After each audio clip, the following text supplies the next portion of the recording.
ನಮಸ್ತೆ ವೀಕ್ಷಕರೇ, ರೇಖಿ ವಿದ್ಯಾಲಯಕ್ಕೆ ನಿಮ್ಮೆಲ್ಲರಿಗೂ ತುಂಬ ಹೃದಯದ ಸುಸ್ವಾಗತ. ನಾನು ನಿಮ್ಮ ವಿದ್ಯಾಶ್ರೀ ರೇಖಿ ಮಾಸ್ಟರ್.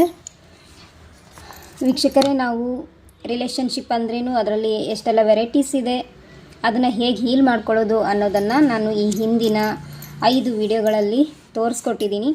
ಅದರಲ್ಲಿ karmic relationship, karmic soulmate connection ಮತ್ತು ಸೋಲ್ಮೇಟ್ ಕನೆಕ್ಷನ್ ಬಗ್ಗೆ ನಾವು ಸ್ಟಾರ್ಟ್ ಮಾಡ್ತಾ ಇದ್ದೀವಿ. ಇವತ್ತು ಕೂಡ ಸೋಲ್ಮೇಟ್ ಕನೆಕ್ಷನ್ ವಿಚಾರ ಮತ್ತು ಅದ್ರ ಮಧ್ಯಕ್ಕೆ ಕಾರ್ಮಿಕ್ ಸೋಲ್ಮೇಟ್ ಕನೆಕ್ಷನಿಗೆ ಸಂಬಂಧಪಟ್ಟಂಗೆ ಕೆಲವೊಂದು ಸೊಲ್ಯೂಷನ್ ಅಥವಾ ಸಮಸ್ಯೆಗಳು ಎಲ್ಲಿ ಉಂಟಾಗುತ್ತೆ ಅನ್ನೋ ವಿಚಾರವನ್ನು ತಿಳಿಸ್ಕೊಡ್ತೀನಿ.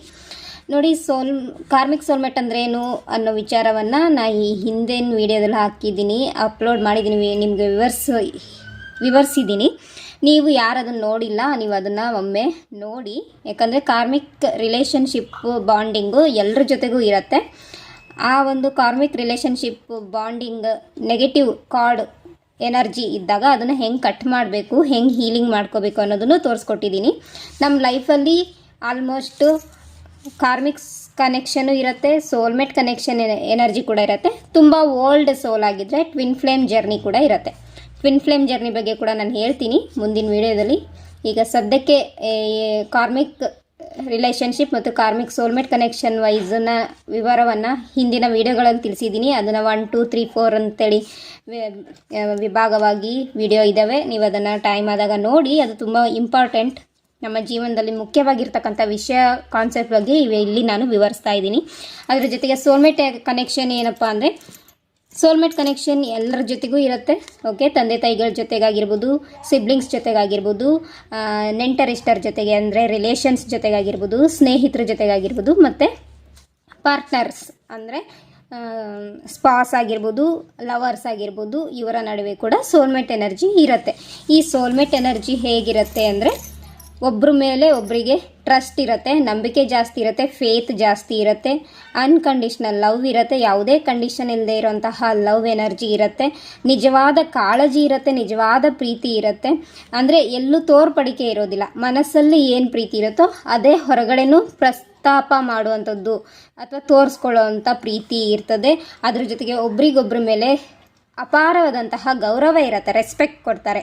ಓಕೆ, ಪ್ರತಿಯೊಬ್ಬರ ಮೇಲೂ ರೆಸ್ಪೆಕ್ಟ್ ಕೊಡ್ತಾರೆ, ಮಾತಿಗೆ ರೆಸ್ಪೆಕ್ಟ್ ಕೊಡ್ತಾರೆ, ಅಥವಾ ಯಾವುದೇ ಒಂದು ಕಾರ್ಯಕ್ಷೇತ್ರದಲ್ಲಿ ರೆಸ್ಪೆಕ್ಟ್ ಕೊಡೋವಂಥ ಎನರ್ಜಿ ಇರ್ತದೆ, ಕಾಳಜಿ ಇರ್ತದೆ, ಹೆಚ್ಚು ಕೇರ್ ಮಾಡ್ತಾ ಇರ್ತಾರೆ. ಓಕೆ, ಒಬ್ರಿಗೊಬ್ರು ಇಲ್ಲಿ equal give and take energy ಇರುತ್ತೆ. ಸರಿನಾ? ಅಂದರೆ ಸಮಾನುಭಾವ, ಸಮ ಮನಸ್ಥಿತಿ, ಸಮಾನ ಪ್ರೀತಿ, ಸಮಾನ ಗೌರವ, ಸಮಾನ ಕಾಳಜಿ, ಸಮಾನ ಸಾಮರಸ್ಯ ಮತ್ತು ಸಮಾನ ಸ್ವಾತಂತ್ರ್ಯ ಭಾವ ಇರುತ್ತೆ. ಸಮಾನವಾದಂಥ pure trust related love energy ಇರುತ್ತೆ, ನಂಬಿಕೆ ಜಾಸ್ತಿ ಇರುತ್ತೆ, ತಾಳ್ಮೆ ಇರುತ್ತೆ. ಈ ಒಂದು ರಿಲೇಷನ್ಶಿಪ್ಪಲ್ಲಿ ಹೆಚ್ಚಾಗಿ ತಾಳ್ಮೆಯನ್ನು ತಂದ್ಕೊಂಡಿರ್ತಾರೆ, ಬೇಗ ಆ್ಯಕ್ಷನನ್ನು ಮಾಡೋದಿಲ್ಲ. ಈಗ ಫಾರ್ ಎಕ್ಸಾಂಪಲ್, ನೀವು ಏನೋ ಒಂದು ಸಿಚುವೇಶನ್ಗೆ ನಿಮ್ಮ ಎದುರುಗಡೆ ಇರೋವಂಥ ವ್ಯಕ್ತಿ ಜೊತೆಗೆ ಏನಾದ್ರು ಒಂದು ಕಮ್ಯುನಿಕೇಷನ್ ಮಾಡ್ತಾ ಇದ್ದವಾಗ ನಿಮ್ಮ ಎದುರುಗಡೆ ಇರೋವಂಥ ವ್ಯಕ್ತಿ ತಾಳ್ಮೆಯಿಂದ ನಿಮ್ಮನ್ನು ಕೇಳಿಸ್ಕೊಳ್ತಾರೆ. ನೀವೇನು ಹೇಳ್ತಾ ಇದ್ದೀರಾ, ಏನು ವಿಷಯವನ್ನು ವ್ಯಕ್ತಪಡಿಸ್ತಾ ಇದ್ದೀರಾ ಅದನ್ನು ತಿಳಿಸ್ಕೊಡ್ತಾ ಇರ್ತಾರೆ ಅಲ್ವಾ? ಹಾಗೆ ನಿಮ್ಮಲ್ಲೂ ಆ ಒಂದು ತಾಳ್ಮೆ ಇರುತ್ತೆ. ನಿಮ್ಮ ಎದುರುಗಡೆ ಇರುವಂಥ ವ್ಯಕ್ತಿ ಏನು ಹೇಳ್ತಾ ಇದ್ದಾರೆ ಅನ್ನೋದನ್ನು ಕೇಳಿಸ್ಕೊಳ್ಳುವಂಥ ಸಾಮರ್ಥ್ಯ ಇರುತ್ತೆ. ಅದ್ರ ಜೊತೆಗೆ ಸಪೋರ್ಟಿಂಗ್ ಎನರ್ಜಿ ಇರುತ್ತೆ. ಅಂದರೆ ನಿನಗೆ ನಾನು, ನನಗೆ ನೀನು ಸಪೋರ್ಟ್ ಮಾಡ್ತಾರೆ. ಯಾವುದರಲ್ಲಿ?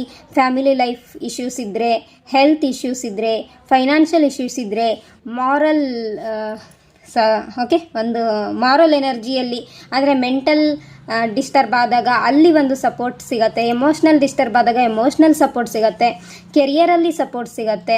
ಓಕೆ, ಎಜುಕೇಷನ್ ಮಾಡುವಾಗ ಸಪೋರ್ಟ್ ಸಿಗುತ್ತೆ. ಈ ಥರ ಇರುತ್ತೆ. ಕೆಲವ್ರು ನೋಡಿರ್ಬೋದು, ನೀವು ಏನಾದ್ರು ಕಾಲೇಜ್ ಲೈಫಲ್ಲಿ ಲೀಡ್ ಮಾಡಿದರೆ ಅಥವಾ ಸ್ಕೂಲ್ ಲೈಫಲ್ಲಿ ಲೀಡ್ ಮಾಡಿದರೆ, ಒಂದು ಅಸೈನ್ಮೆಂಟ್ ಅಂತೆಲ್ಲ ಕೊಟ್ಟಿರೋರು. ಆ ಅಸೈನ್ಮೆಂಟ್ ಕೊಟ್ಟಾಗ ನಿಮ್ಮ ಸ್ನೇಹ ಭಾವ ಹೆಂಗಿರ್ತಿತ್ತಂದರೆ, ನಿಮ್ಮ ಫ್ರೆಂಡ್ಗೆ ಅಕಸ್ಮಾತಾಗಿ ಅಸೈನ್ಮೆಂಟ್ ಮಾಡೋಕ್ಕಾಗಿಲ್ಲ ಅಂದರೆ ನೀವು ಖುದ್ದು ಅಸೈನ್ಮೆಂಟ್ ಮಾಡಿಕೊಡೋ ಅಷ್ಟು ಸ್ನೇಹ ಭಾವ ಇರ್ತಿತ್ತು. ಅಲ್ಲೊಂದು ಸೋಲ್ಮೇಟ್ ಕನೆಕ್ಷನ್ ಇರ್ತಿದೆ. ಸರಿನಾ? ಹೀಗೇನೆ ಪ್ರತಿಯೊಂದು ವಿಚಾರದಲ್ಲೂ equal give and take, respect ಜೊತೆಗೆ ಈಕ್ವಲ್ ಗಿವ್ ಆ್ಯಂಡ್ ಟೇಕ್, ಸಮಭಾವದಲ್ಲಿ ಸಮಾನ ಮನಸ್ಥಿತಿಯನ್ನು ಹೊಂದಿರುವಂಥದ್ದು. ಎಲ್ಲಿ? ಒಳಗೂ ಹೊರಗೂ, ಸೋಲ್ ವೈಸು, ಮಾನಸಿಕವಾಗಿ, ಭಾವನಾತ್ಮಕವಾಗಿ, ದೈಹಿಕವಾಗಿ ಮತ್ತು ಆತ್ಮಿಕವಾಗಿ ಈ 4 ಸ್ತರದಲ್ಲೂ ಸಮಾನ ಭಾವವನ್ನು ಒಬ್ಬರ ವ್ಯಕ್ತಿ ಜೊತೆಗೆ ಇನ್ನೊಬ್ಬರ ವ್ಯಕ್ತಿ ಸಹಬಾಳ್ವೆಯನ್ನು ನಡೆಸೋದು ಇಲ್ಲಿ ಸೋಲ್ಮೇಟ್ ಎನರ್ಜಿ ಕನೆಕ್ಷನಲ್ಲಿ ಬರುತ್ತೆ. ಈಗ ಇದಕ್ಕೆ ಉದಾಹರಣೆ ನಾನು ಈ ಹಿಂದಿನ ವಿಡಿಯೋದಲ್ಲೇ ಹೇಳಿದೆ. ತಂದೆ ತಾಯಿ ಮಕ್ಕಳಿಗೆ ಸಪೋರ್ಟ್ ಮಾಡ್ತಾರೆ, ಮಕ್ಕಳು ತಂದೆ ತಾಯಿಗೆ ಸಪೋರ್ಟ್ ಮಾಡ್ತಾರೆ. ಓಕೆನಾ? ಆಮೇಲೆ ಸಿಬ್ಲಿಂಗ್ಸು ಒಬ್ರಿಗೊಬ್ರು ಸಪೋರ್ಟ್ ಮಾಡ್ತಾರೆ, ಫ್ರೆಂಡ್ಸು ಒಬ್ರಿಗೊಬ್ರು ಸಪೋರ್ಟ್ ಮಾಡ್ತಾರೆ, ಗಂಡ ಹೆಂಡತಿ ಒಬ್ರಿಗೊಬ್ರು ಸಪೋರ್ಟ್ ಮಾಡ್ತಾ ಇರ್ತಾರೆ.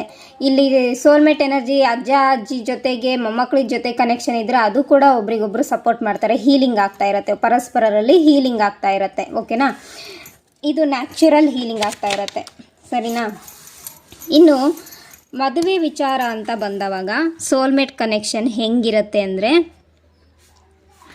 ಮದುವೆ ವಿಚಾರಕ್ಕೆ ಸೋಲ್ಮೇಟ್ ಎನರ್ಜಿ ಇದು ತುಂಬ ಇಂಪಾರ್ಟೆಂಟ್ ಸಬ್ಜೆಕ್ಟು. ಯಾಕೆ ಅಂದರೆ ರಕ್ತ ಸಂಬಂಧ ಬೇರೆ ಆಗಿರುತ್ತದೆ. ಇಲ್ಲಿ ಮದುವೆ ಅಂತ ಬಂದಾಗ ನಾವು ಬೇರೆ ಕಮ್ಯುನಿಟಿ, ಬೇರೆ ವ್ಯಕ್ತಿಗಳ ಜೊತೆಗೆ ಸೇರುವಂಥದ್ದು ಅಂಥ ಒಂದು ಸಂದರ್ಭ ಬರೋದು. ಇಲ್ಲಿ ತಮ್ಮನ್ನು ತಾವು ಒಬ್ಬರ ಜೊತೆಗೆ ಲೈಫ್ ಲಾಂಗ್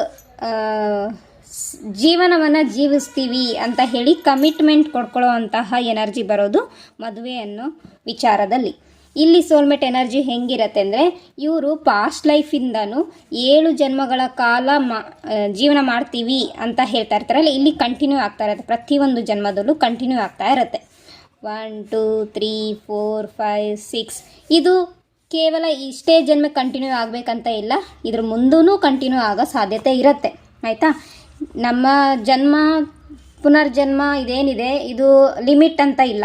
ಒಮ್ಮೆ ದೇವರು ನಮ್ಮನ್ನು ಮನುಷ್ಯನನ್ನಾಗಿ ಸೃಷ್ಟಿ ಮಾಡಿದ್ಮೇಲೆ ನಾವು ಮಾಡೋ ಕರ್ಮದ ಆಧಾರದ ಮೇಲೆ, ಅಥವಾ ನಾವು ಮನುಷ್ಯರಾಗದೇ ಇದ್ದು ಬೇರೆ ಯಾವುದೋ ಲೋಕದಲ್ಲಿ ಹುಟ್ಟಿ ಆ ಲೋಕದಲ್ಲಿ ನಾವೇನೋ ಒಂದು ಕೆಲಸ ಮಾಡಿಬಿಟ್ಟು ಅಥವಾ ಆ ಲೋಕದಲ್ಲಿ ಏನಾದ್ರು ತಪ್ಪು ಮಾಡಿದಾಗ ಶಿಕ್ಷೆ ಅನುಭವಿಸೋಕ್ಕೋಸ್ಕರ ಭೂಮಿ ಮೇಲೆ ಹುಟ್ಟೋ ಸಾಧ್ಯತೆಯೂ ಇರುತ್ತೆ. ಒಟ್ಟಿನಲ್ಲಿ ದೇವರು ನಮಗೆ ಭೂಮಿ ಮೇಲೆ ಅಂತ ಹುಟ್ಟಿಸಿದಾಗ, ನಾವು ಜನ್ಮವನ್ನು ತಾಳಿದಾಗ ನಾವು ಮಾಡುವಂತಹ ಕರ್ಮದ ಆಧಾರದ ಮೇಲೆ ನಮಗೆ ಜನ್ಮ ಜನ್ಮಗಳು ಬರ್ತಾ ಹೋಗುತ್ತೆ. ನಾವು ನೆಗೆಟಿವ್ ಕೆಲಸ ಮಾಡ್ತಾ ಹೋದರೆ ನೆಗೆಟಿವ್ ಜನ್ಮಗಳನ್ನು ಪದೇ ಪದೇ ಪುನರ್ಜನ್ಮಿಸಬೇಕಾಗತ್ತೆ. ನೆಗೆಟಿವ್ ಕಾರ್ಡ್ ಜೊತೆಗೆ ಅಂದರೆ ನಕಾರಾತ್ಮಕ ದಾರದ ಕನೆಕ್ಷನ್ ಏನು ಮನುಷ್ಯರ ಜೊತೆಗಾಗಿರ್ಬೋದು, ಪ್ರಾಣಿಗಳ ಪಕ್ಷಿಗಳ ಜೊತೆಗೂ ಆಗಿರ್ಬೋದು. ಸರಿನಾ, ನಾವು ಯಾರ ಜೊತೆಗೆ ಹೇಗೆ ವ್ಯವಹಾರ ಮಾಡ್ತೀವಿ ಅನ್ನೋದೇ ನಮ್ಮ ಒಂದು ಕರ್ಮ ಅಂತ ಆಗಿ ಆ್ಯಕ್ಷನ್. ನಾವು ತಗೊಳ್ಳೋದು ಆ್ಯಕ್ಷನ್. ಕರ್ಮ ಅಂದರೆ ಆ್ಯಕ್ಷನ್, ನಾವು ಮಾಡೋವಂಥ ಕೆಲಸ, ನಾವು ಮಾಡೋವಂತಹ ವ್ಯವಹಾರ, ನಾವು ಫೀಲ್ ಮಾಡೋದು. ಇಲ್ಲಿ ಮೇನ್ ಕರ್ಮ ಏನಪ್ಪ ಅಂದರೆ, ನಾವು ಖಾಲಿ ಕೈ ಮೂಲಕ ಮಾಡೋ ಕೆಲಸ ಅಲ್ಲ, ನಮ್ಮ ಭಾವ ಎಷ್ಟು ಶುದ್ಧವಾಗಿದೆ, ಎಷ್ಟು ಸ್ವಚ್ಛವಾಗಿದೆ, ನಮ್ಮ ಸೋಲ್ ಎಷ್ಟು ಪ್ಯೂರ್ ಆಗಿದೆ, ನಮ್ಮ ಮನಸ್ಸು ಎಷ್ಟು ಪ್ಯೂರ್ ಆಗಿದೆ, ನಮ್ಮ ಭಾವ ಎಷ್ಟು ಪ್ಯೂರ್ ಆಗಿದೆ ಅನ್ನೋದು ಇಂಪಾರ್ಟೆಂಟ್ ಆಗಿರ್ತದೆ ಇಲ್ಲಿ. ಅಂದರೆ ನಮ್ಮ ಭಾವದಲ್ಲಿ ನಕಾರಾತ್ಮಕ ಅಥವಾ ನೆಗೆಟಿವ್ ಫೀಲಿಂಗ್ ಇತ್ತಂದರೆ ನಮ್ಮ ಕಂಪ್ಲೀಟ್ ಲೈಫ್ ನೆಗೆಟಿವ್. ಅದರ ಅರ್ಥ ಪಾಪ ಕರ್ಮ ಅಂತ ಹೇಳ್ಬೋದು. ಪಾಪ ಕರ್ಮಗಳು ಇದು ಕೇವಲ ಕೈ ಮೂಲಕ ಮಾಡೋದಲ್ಲ, ಮಾತಾಡಿದ ಮೂಲಕ ಮಾತ್ರ ಅಲ್ಲ, ನಮ್ಮ ಭಾವ ಅಂದರೆ ಒಳಗಡೆ ಮನಸ್ಸು ಅಥವಾ ಫೀಲ್, ನಮ್ಮ ಹೃದಯದ ಭಾವ ಅಂತ ಏನು ಹೇಳ್ತೀವಿ, ಫೀಲಿಂಗ್ಸ್ ಇರುತ್ತಲ್ಲ, ಅದು ನೆಗೆಟಿವ್ ಫೀಲಿಂಗ್ಸ್ ಆಗಿದ್ರೆ ಅದು ಪಾಪ ಕರ್ಮದ ಲಿಸ್ಟಿಗೆ ಸೇರುತ್ತೆ. ಅದೇ ಭಾವ ಪಾಸಿಟಿವ್ ಫೀಲಿಂಗ್ ಆಗಿದ್ರೆ ಅದು ಪುಣ್ಯಕರ್ಮ ಅನ್ನೋ ಲಿಸ್ಟಿಗೆ ಸೇರುತ್ತೆ. ಇಲ್ಲಿ ಸೋಲ್ಮೇಟ್ ಕನೆಕ್ಷನಲ್ಲಿ ಬಂದವಾಗ ಏನಾಗುತ್ತೆ, ಇವರು ಹಿಂದಿನ ಜನ್ಮದಿಂದನೂ ಒಂದಾಗ್ತಾ ಇರ್ತಾರೆ ಪದೇ ಪದೇ. ಪ್ರತಿಯೊಂದು ಜನ್ಮದಲ್ಲೂ ಇವರು ಬೇರೆ ಬೇರೆ ಜಾತಿಯಲ್ಲಿ ಹುಟ್ಟುತ್ತಾರೆ, ಬೇರೆ ಬೇರೆ ರಿಲಿಜಿಯನಲ್ಲಿ ಹುಟ್ಟುತ್ತಾರೆ, ಬೇರೆ ಬೇರೆ ದೇಶಗಳಲ್ಲಿ ಹುಟ್ಟಬೋದು ಅಥವಾ ಬೇರೆ ಬೇರೆ ರಾಜ್ಯದಲ್ಲಿ ಹುಟ್ಟಬೋದು. ಯಾವುದೋ ಒಂದು ಕನೆಕ್ಷನ್ ಇದ್ದವಾಗ ಅಂದರೆ ಅವರೊಂದು ಕಮಿಟ್ಮೆಂಟ್ ಕೊಟ್ಟಿರ್ತಾರೆ, ಒಂದು ಸೋಲಿಂದ ಇನ್ನೊಂದು ಸೋಲಿಗೆ ಕಮಿಟ್ಮೆಂಟ್ ಕೊಟ್ಟಿರ್ತಾರೆ ಅಂದ್ಕೊಳ್ಳಿ. ನೀವೇ ಸೋಲ್ಮೇಟ್ ಜರ್ನಿಯಲ್ಲಿದ್ದರೆ ನೀವು ಹಿಂದಿನ ಜನ್ಮದಲ್ಲಿ ನಿಮ್ಮ ಈಗಿರುವ ಪಾರ್ಟ್ನರ್ ಜೊತೆಗೆ ಮಾತು ಕೊಟ್ಟಿರ್ತಾರೆ, ಮುಂದಿನ ಜನ್ಮದಲ್ಲೂ ನೀನೇ ನನ್ನ ಹಸ್ಬೆಂಡ್ ಆಗಬೇಕು ಅಥವಾ ನೀನೇ ನನ್ನ ಹೆಂಡತಿ ಆಗಬೇಕು ಅಥವಾ ನೀನೇ ನನ್ನ ಪ್ಯೂರ್ ಸೋಲ್ಮೇಟ್ ಆಗಬೇಕು ಅಂತೇಳಿ ಏನಾದ್ರು ಪ್ರಾರ್ಥನೆ ಮಾಡಿದ್ದೇ ಆಗಿದ್ದಲ್ಲಿ ನೀವು ಯೂನಿವರ್ಸ್ ಹತ್ರ ಅದನ್ನು ಮ್ಯಾನಿಫೆಸ್ಟೇಷನ್ ಮಾಡ್ದಂಗೆ ಸರಿನಾ? ಮ್ಯಾನಿಫೆಸ್ಟೇಷನ್ ಮಾಡಿದ್ರಿ ಅಂತ ಅರ್ಥ. ಅಂದರೆ ನಿಮ್ಮ ಬೇಡಿಕೆ, ನಿಮ್ಮ ವಿಶ್ ಅದು ಆಗಿರ್ತದೆ. ಹಾಗಾಗಿ ಪ್ರತಿಯೊಂದು ಜನ್ಮದಲ್ಲಿ ಅದೇ ವ್ಯಕ್ತಿಯ ಜೊತೆಗೆ ಪದೇ ಪದೇ ಒಂದು ಜನ್ಮನೂ ಮಿಸ್ ಆಗದೆ, ಒಂದು ಜನ್ಮನೂ ಗ್ಯಾಪ್ ಆಗದೆ ನೀವು ಅದೇ ವ್ಯಕ್ತಿಯ ಜೊತೆಗೆ ಪದೇ ಪದೇ ಸೋಲ್ಮೇಟ್ ಎನರ್ಜಿ ಕನೆಕ್ಷನಲ್ಲಿ ಮ್ಯಾರೇಜ್ ಆಗ್ತಾ ಇರ್ತೀರ. ಸರಿನಾ? ನಾನು ಹೇಳ್ತಾ ಇರೋದು ಒಂದು ಜನ್ಮನೂ ಗ್ಯಾಪ್ ಇಲ್ಲದೆ. ಒಂದೇ ಒಂದು ಜನ್ಮ ಗ್ಯಾಪ್ ಬಂದಿದೆ ಅಂತ ಅಂದರೆ ಗ್ಯಾಪಲ್ಲಿ ನೀವೇನಾದರೂ ಸೋಲ್ಮೇಟ್ ಎನರ್ಜಿನ ಕನೆಕ್ಟ್ ಮಾಡ್ಕೊತಾ ಇದ್ದೀರಾ ಅಂದರೆ ನೀವು ಬಾಕಿ ಲೈಫಲ್ಲಿ ನೆಗೆಟಿವ್, ನಕಾರಾತ್ಮಕ ಅಥವಾ ಕಾರ್ಮಿಕ್ ಸೋಲ್ಮೇಟ್ ಎನರ್ಜಿಯಲ್ಲಿ ಸಿಕ್ಕಾಕೊಂಡಿದ್ರಿ ಅಂತ ಅರ್ಥ. ಓಕೆನಾ? ಇಲ್ಲಿ ನಾವು ಭೂಮಿ ಮೇಲೆ ಕಾರ್ಮಿಕ್ ಸೋಲ್ಮೇಟ್ ಆಗಲಿ ಟ್ವಿನ್ ಫ್ಲೇಮ್ ಜರ್ನಿಯಲ್ಲಿ ಇದ್ದಿರಲಿ, ನಾವು ಇಲ್ಲಿ ಬಂದಿರೋದು ಈ ಭೂಮಿ ಮೇಲೆ ಪಾಠ ಕಲಿಯೋಕ್ಕೆ ಫಸ್ಟ್ ಆಫ್ ಆಲ್. ಓಕೆ, ಪಾಠ ಕಲಿಯೋಕೆ. ಈ ಪಾಠ ಸಣ್ಣ ಸಣ್ಣ ವಿಚಾರದಿಂದ ಹಿಡಿದು ದೊಡ್ಡ ದೊಡ್ಡ ವಿಚಾರದವರೆಗೂ ಬರುತ್ತೆ, ಸರಿನಾ? ತುಂಬ ಜನ ಕೇವಲ ಮದುವೆಗೆ ಪ್ರಿಫರೆನ್ಸ್ ಕೊಡ್ತಾರೆ. ಕೆರಿಯರಲ್ಲಿ ಹಣ ಸಂಪಾದನೆ ಮಾಡಬೇಕು, ಸೇವಿಂಗ್ ಮಾಡಬೇಕು, ಆಮೇಲೆ ನೆಮ್ಮದಿಯಾಗಿ ಸತ್ತೋಗ್ಬಿಡಬೇಕು, ಈ ಕಾನ್ಸೆಪ್ಟಲ್ಲಿ ಇರ್ತಾರೆ. ಈ ಕಾನ್ಸೆಪ್ಟಿಂದ ಹೊರಗಡೆ ಬರಬೇಕು ಇಲ್ಲಿ ಮನುಷ್ಯರಾದವರು. ಯಾಕಂದರೆ ಸ್ಪಿರಿಚುವಲ್ ಜರ್ನಿ ಅನ್ನೋದು ತುಂಬ ಮುಖ್ಯ. ಅಂದರೆ ನಾವು ದೇವ್ರ ಜೊತೆಗೆ ಸೇರೋದು ನಮ್ಮ ನಿಜವಾದ ಗುರಿಯಾಗಿರ್ತದೆ. ದೇವ್ರು ನಮಗೇನು ಕೆಲಸ ಕೊಟ್ಟಿದ್ರೆ ಆ ಕೆಲಸವನ್ನು ಮಾಡಿ ಮುಗಿಸ್ಬೇಕಾಗತ್ತೆ. ಆದರೆ ಇಲ್ಲಿ ಜನ ಅಥವಾ ನೀವು ಏನು ಮಾಡಿರ್ತೀವಿ, ನಾವು ಹಿಂದಿನ ಜನ್ಮದ ಬಗ್ಗೆ ಎಲ್ಲ ಮರ್ತೋಗಿರ್ತೀವಿ. ಈಗಿನ ಪ್ರೆಸೆಂಟ್ ಲೈಫ್ ಸ್ಟೈಲ್ ಏನಿರುತ್ತೆ ಅದನ್ನೆಲ್ಲ ನೋಡ್ಕೊಳ್ತಾ ನಾವು ಈ ನಾರ್ಮಲ್ ಲೈಫನ್ನ ಲೀಡ್ ಮಾಡ್ತಾ ಇರ್ತೀವಿ. ಅವಾಗ ಏನಾಗುತ್ತೆ, ನಾವು ಮಾಡಬೇಕಾಗಿರೋ ಕೆಲಸವನ್ನು ಮರ್ತು ಹೋಗಿರ್ತೀವಿ. ಆವಾಗ ಇಲ್ಲಿ ಏನಾಗುತ್ತೆ, ನಾವು ಇಲ್ಲಿ ವ್ಯಾಮೋಹ, ಮೋಹ, ದುಡ್ಡಿನ ಮೇಲೆ ಮೋಹ, ಪಾರ್ಟ್ನರ್ ಮೇಲೆ ಮೋಹ, ಓಕೆ, ನೇಮ್ ಫೇಮ್ ಮೇಲೆ ಮೋಹ, ಓಕೆ, ಈ ಥರದ್ದು ಎಲ್ಲ ವಿಚಾರಗಳಲ್ಲಿ ಬಂದಿ ಆಗಿಬಿಡ್ತೀವಿ. ಫ್ಯಾಮಿಲಿ ಮೆಂಬರ್ಸ್ ಮೇಲೆ ಮೋಹ, ಅದು ತಂದೆ ತಾಯಿ, ಸಿಬ್ಲಿಂಗ್ಸ್, ಸ್ನೇಹ ಯಾವುದಾದ್ರೂ ಆಗಿರ್ಬೋದು, ಕೊಲೀಗ್ಸ್ ಜೊತೆಗಾಗಿರ್ಬೋದು, ಒಟ್ಟಿನಲ್ಲಿ ಒಂದು ಬಂಧನದಲ್ಲಿ ಬಂಧಿಸ್ತಾ ಹೋಗ್ತೀವಿ. ಇಲ್ಲಿ ಒಂದು ಆರ್ಟಿಫಿಷಿಯಲ್ ಜೀವನ ಅಂತ ಹೇಳ್ಬೋದು. ಈಗೇನು ನಾವು ನಾರ್ಮಲ್ ಲೈಫ್ ಲೀಡ್ ಮಾಡ್ತಾ ಇದ್ದೀವಲ್ಲ, ಇದೊಂಥರ ಆರ್ಟಿಫಿಷಿಯಲ್ ಜೀವನ ಅಂತ ಹೇಳ್ಬೋದು ಇದನ್ನ. ಈ ಆರ್ಟಿಫಿಷಿಯಲ್ ಜೀವನದಲ್ಲಿ ಏನು ಬರುತ್ತೆ ಅಂದರೆ, ಮಕ್ಕಳು ದೊಡ್ಡವರಾಗ್ತಾರೆ, ಎಜುಕೇಷನ್ ಮುಗಿತಾರೆ, ಜಾಬ್ ತೊಗೊತಾರೆ, ಮದುವೆ ಆಗ್ತಾರೆ, ಮಕ್ಕಳನ್ನ ಮಾಡ್ತಾರೆ, ಮತ್ತು ಆ ಮಕ್ಕಳನ್ನ ಬೆಳೆಸ್ತಾರೆ, ಮತ್ತು ಆ ಮಕ್ಕಳನ್ನ ದೊಡ್ಡವ್ರು ಮಾಡ್ತಾರೆ, ಮತ್ತು ಆ ಮಕ್ಕಳಿಗೆ ಮದುವೆ ಮಾಡ್ತಾರೆ. ಹೀಗೆ ಚೈನ್ ಹೋಗ್ತಾ ಇದೆ. ಇದಿಷ್ಟೇ ಜೀವನ ಅಂತೇಳಿ ತಿಳ್ಕೊಂಬಿಟ್ಟಿರ್ತಾರೆ ಜನ. ಹಾಗೇ ಎಷ್ಟೊಂದು ಜನರಿಗೆ ಮದುವೆ ಆಗ್ತಾ ಇರಲ್ಲ, ಅದಕ್ಕೇನು ಕಾರಣ ಅಂತ. ಇನ್ನು ಎಷ್ಟೊಂದು ಜನ ಫೈನಾನ್ಷಿಯಲಿ ಸ್ಟೆಬಿಲಿಟಿ ಆಗ್ತಾ ಇರಲ್ಲ, ಕೆರಿಯರಲ್ಲಿ ಗ್ರೋತ್ ಆಗ್ತಾ ಇರಲ್ಲ, ಫೈನಾನ್ಷಿಯಲಿ ಗ್ರೋತ್ ಆಗ್ತಾ ಇರಲ್ಲ, ಪದೇ ಪದೇ ಬಡತನ ಅಥವಾ ದುಡ್ಡನ್ನು ಕಳ್ಕೊಳ್ಳೋ ಅಂಥ ಸಿಚುವೇಶನ್ ಇರುತ್ತೆ. ಅದಕ್ಕೇನು ಕಾರಣ ಅಂತೇಳಿ ಮೂಲವಾಗಿ ಹುಡ್ಕೋಕ್ಕೆ ಹೋಗೋದಿಲ್ಲ, ಸರಿನಾ? ಇದಕ್ಕೆಲ್ಲ ಕಾರಣ ಪಾಸ್ಟ್ ಲೈಫಿಂದು ನೆಗೆಟಿವ್ ಬ್ಯಾಗೇಜಸ್ಸು ಇರುತ್ತೆ, ಅದ್ರ ಜೊತೆಗೆ ನೆಗೆಟಿವ್ ಎಮೋಷನ್ಸ್ ಇರುತ್ತೆ. ಓಕೆ, ಹಿಂದಿನ ಜನ್ಮದ್ದು ನಮ್ಮ ಒಂದು ಸಬ್ಕಾನ್ಷಿಯಸ್ ಮೈಂಡಲ್ಲಿ ಇರುತ್ತೆ. ಅದಕ್ಕೆ ಈಗ ಆಲ್ಮೋಸ್ಟ್ ನಿಮ್ಗೆ ಗೊತ್ತಿರ್ಬೋದು, ಪಾಸ್ಟ್ ಲೈಫ್ ರಿಗ್ರೆಷನ್ ಅನ್ನೋದು ತುಂಬ ಚೆನ್ನಾಗಿ ಹರಡ್ತಾ ಇದೆ ಇವಾಗ. ಎಷ್ಟೊಂದು ಜನ ಪಾಸ್ಟ್ ಲೈಫ್ ಜರ್ನಿಗೆ ಹೋಗಿ ಹೀಲಿಂಗ್ ಮಾಡ್ಕೊಳ್ತಾರೆ ಅವರ ಯಾಕಂದರೆ ಇವಾಗಿನ ಜನ್ಮದಲ್ಲಿ ಸ್ಪೆಷಲಿ ರಿಲೇಷನ್ಶಿಪ್ ವೈಸು ಅಥವಾ ಕೆರಿಯರಲ್ಲಿ ಗ್ರೋತ್ ಆಗದೆ ಇರೋದು, ಅಥವಾ ಫೋಬಿಯಾ, ಯಾವುದೇ ರೀತಿಯ ಫೋಬಿಯಾ ಆಗಿರ್ಬೋದು, ಅದಕ್ಕೆಲ್ಲ ಏನು ಕಾರಣ ಅಂತ ತಿಳ್ಕೊಳ್ಳೋಕ್ಕೋಸ್ಕರ ಪಾಸ್ಟ್ ಲೈಫ್ ರಿಗ್ರೆಷನನ್ನು ತೊಗೊಂಡ್ಬಿಟ್ಟು ಹೀಲ್ ಮಾಡಿಕೊಂಡು ಅವರು ಕ್ಲಿಯರ್ ಮಾಡಿಕೊಂಡು, ಆ ಬ್ಯಾಗೇಜಸ್ನ ಕ್ಲಿಯರ್ ಮಾಡಿಕೊಂಡು ಈಗ ಪ್ರೆಸೆಂಟಲ್ಲಿ ಲೈಫ್ ಲೀಡ್ ಮಾಡೋಕ್ಕೆ ಮತ್ತು ಮುಂದೆ ಸಾಗೋಕ್ಕೆ ಅವರಲ್ಲಿ ಒಂದು ಧೈರ್ಯ, ಸ್ಥೈರ್ಯ, ಮನಸ್ಥೈರ್ಯ, ಓಕೆ, ಮತ್ತು ಇನ್ನರ್ ಪೀಸ್, ಔಟರ್ ಪೀಸ್ ಜೊತೆಗೆ ನಾನು ಏನು ಮಾಡಬೇಕು ಅನ್ನೋ ಕ್ರಿಯೇಟಿವಿಟಿ ಮೈಂಡನ್ನು ಆ್ಯಕ್ಟಿವೇಟ್ ಮಾಡಿಕೊಂಡು ಹೀಲ್ ಮಾಡಿಕೊಂಡು ಮುಂದೆ ಸಾಗ್ತಾ ಹೋಗ್ತಾರೆ. ಹಾಗೆ ನೀವು ಯಾವುದೇ ವೋಕಲ್ ಫೀಲ್ಡಲ್ಲಿ ಹೀಲಿಂಗ್ ಮಾಡ್ಕೊಳ್ತಾ ಹೋಗ್ಬೋದು. ಈ ಒಂದು ಸೋಲ್ಮೇಟ್ ಎನರ್ಜಿ ಏನು ಅಂತ ನಾನು ಹೇಳಾಯಿತು. ಒಂದು ಜನ್ಮನೂ ಗ್ಯಾಪ್ ಬಿಡದೆ ಪದೇ ಪದೇ ಅದೇ ವ್ಯಕ್ತಿಯ ಜೊತೆಗೆ 7 ಜನ್ಮವನ್ನು ಕಂಪ್ಲೀಟ್ ಮಾಡ್ತಾರೆ.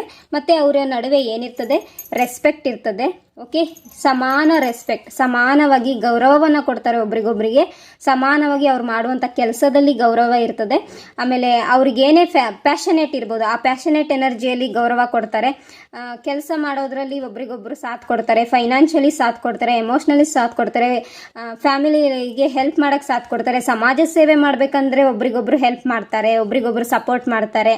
ಆಮೇಲೆ ಒಬ್ರಿಗೊಬ್ರು ಮನಸ್ಸಲ್ಲಿ ಯಾವುದೇ ವಿಚಾರಗಳನ್ನು ಇಟ್ಕೊಳ್ಳೋದಿಲ್ಲ. ಓಕೆ, ಏನೇ ಒಂದು ಮಾತು ಬಂದರೂ ಕೂಡ ಒಬ್ರಿಗೊಬ್ರು ಈ ಮಾತುಕತೆ ಆಡಿಬಿಟ್ಟು ಏನೇ ಸಮಸ್ಯೆ ಇದ್ರೂ ಸೊಲ್ಯೂಷನ್ ತಗೊಳ್ತಾರೆ. ಆಮೇಲೆ ಒಬ್ರಿಗೊಬ್ರು ಮುಚ್ಚುಮರೆ ಇರೋದಿಲ್ಲ. ಅಂದರೆ ಇವ್ರದ್ದು ಯಾವುದೇ ಸೀಕ್ರೆಟ್ ಈಗ ಇಬ್ಬರು ಪರ್ಸನ್ ಇದ್ದಾರೆ ಅಂದರೆ ಇವ್ರ ಸೀಕ್ರೆಟ್ ಇವ್ರಿಗೂ ಗೊತ್ತಿರುತ್ತೆ, ಇವ್ರ ಸೀಕ್ರೆಟ್ ಇವರಿಗೂ ಗೊತ್ತಿರುತ್ತೆ. ಇವರಿಬ್ಬರ ನಡುವೆ ಯಾವುದೇ ಸೀಕ್ರೆಟ್ ಇರೋದಿಲ್ಲ, ಯಾವುದೇ ವಿಚಾರದಲ್ಲೂ ಸೀಕ್ರೆಟ್ ಇರೋದಿಲ್ಲ. ಇದು ಸೋಲ್ಮೇಟ್ ಎನರ್ಜಿ ಕನೆಕ್ಷನಲ್ಲಿ ಇರುತ್ತೆ. ಅಂದರೆ ಇವರು ಅಕಸ್ಮಾತಾಗಿ ತಪ್ಪು ಮಾಡಿದ್ರು ಇವರು ಈಸಿಯಾಗಿ ಬಂದು ಹೇಳ್ಬಿಡ್ತಾರೆ, ನನ್ನಿಂದ ತಪ್ಪಾಯಿತು, ಸಾರಿ ಅಂತ ಹೇಳ್ಬೋದು. ಹಾಗೆಯೇ ಇವರು ಅಷ್ಟೇ, ನನ್ನಿಂದನೂ ತಪ್ಪಾಗಿದೆ, ಇವರೇನಾದ್ರು ತಪ್ಪು ಮಾಡಿದ್ರೆ ನನ್ನಿಂದನೂ ತಪ್ಪಾಗಿದೆ, ಸಾರಿ ಅಂತೇಳಿ ಒಬ್ಬರನ್ನೊಬ್ಬರು ಕ್ಷಮೆಯನ್ನು ಯಾಚಿಸ್ತಾರೆ. ಡೈರೆಕ್ಟಾಗಿ ಯಾಚಿಸ್ತಾರೆ ಕ್ಷಮೆ.